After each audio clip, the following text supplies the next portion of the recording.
Now, staying with the state of Karnataka, senior Congress leader from the state, DK Shivakumar, has reached the Enforcement Directorate for questioning in connection with the National Herald case. DK Shivakumar said that he will abide as a citizen of the country, he will abide by the law and respect it.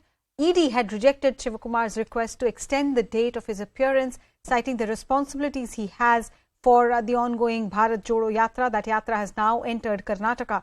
The case that he is being probed for relates to allegations of financial irregularities committed by Young India Limited while taking over the assets of National Herald. The Income Tax Department during the initial probe had allegedly found unaccounted for and misreported wealth linked to the Congress leader.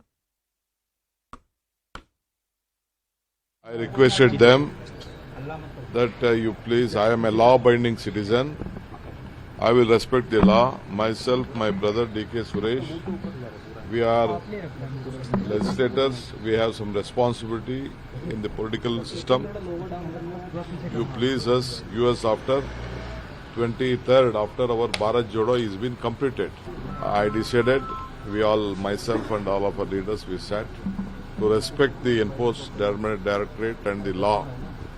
We left our yatra in the middle and we have come. I am going. He has asked him to appear before them. So how will he take up? How is Congress party planning about it? Because he's saying that he'll be consulting the Congress party leaders and then taking decision. They have filed the case with vengeance. Why they are not filing either income tax or not raiding on any of the BJP people? You mean to say there are no rich people in BJP? You mean to say that the people who have amassed wealth disproportionate to their known wealth? Huh? Why they are not filing case against any BJP man? Huh? Why they are choosing only Shivkumar and Congress people? That shows it's a vengeance politics. They can summon Mr. DK Shivakumar and Mr. DK Suresh 500 times more. They are only trying to block our yatra. Neither is DK Shivakumar scared, nor is DK Suresh scared, nor is Mr. Siddaramaiah scared, nor is Mr. VK Hari Prasad scared, nor are lakhs and lakhs of Congress workers scared. We will give them a befitting reply in the court of the people.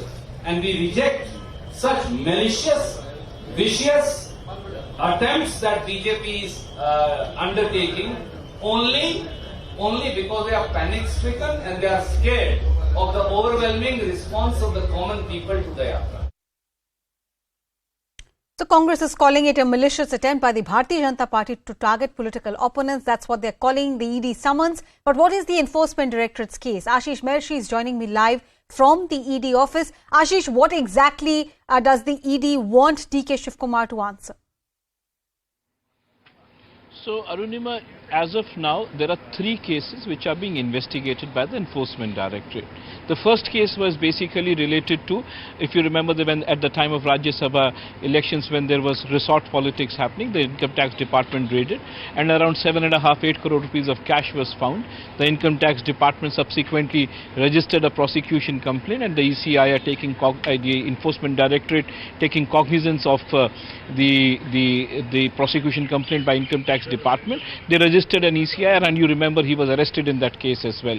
Subsequently, there were searches that were conducted and they found certain assets which were disproportionate and there were certain Benami assets as well which the Enforcement Directorate believed could be actually the final beneficiary could be DK Shivakumar and people close to him. So there was a disproportionate asset case that was filed by CBI on the information given by Enforcement Directorate. He was recently summoned for that case as well. But in the current case in which he has been summoned or he has appeared today, he is not an accused. He is one of the people who has donated money to a company called Young Indian. We all know Young Indian is a company which is substantially or majorly owned by Sonia Gandhi and Rahul Gandhi. They have donated, DK Suresh and DK Shivakumar, they have donated some money. I am told by my sources the amount could be anything between around 20-25 lakh rupees. So that is what they are, that is what they are looking at, whether the money that came in through Karnataka, in fact it's not only one, there are 14 people who have been summoned, and all these individuals are people who have donated money to Young Indians. So the Enforcement Directorate is basically looking at whether the source of money that came into Young Indian was legitimate in nature or not, and that is why he has been summoned. All right, Ashish Maharishi, thank you so much. DK Shivakumar there answering questions of the Enforcement Directorate, one of the Congress leaders who has thrown in his hat for the Chief Minister's chair ahead of elections in that state. I'm taking a break, but there's much more on the other side. Stay right here.